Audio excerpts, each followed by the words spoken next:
Hey peeps, it's me, Heather, Positively Calm. And we're starting again with Mr. Moose. We've got a doodle fest up in this place. Where did we start first? Crate manners. You know the drill, guys. We always establish ourselves as the leader. The very first step in our permission-based training approach is crate manners. He cannot rush out or rush back into the crate. He's got to wait for my permission and my okay to come out. I gotta tell ya, Mr. Moose and his crate manners, they're not too shabby. We'll just keep practicing a little bit. Thresholds, on the other hand, he's a puller, folks. Practically yanked my arm out of socket. This dude is tough.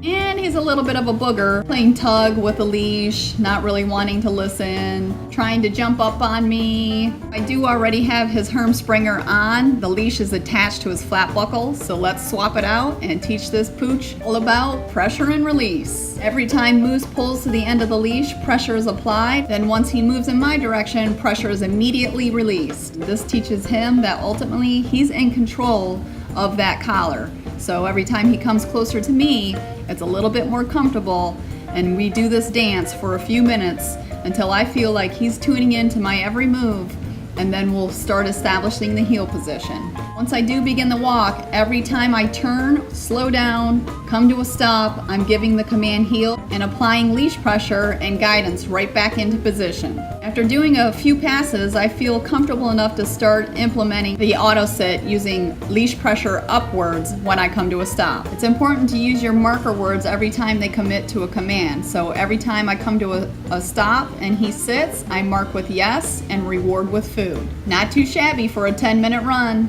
Happy tails!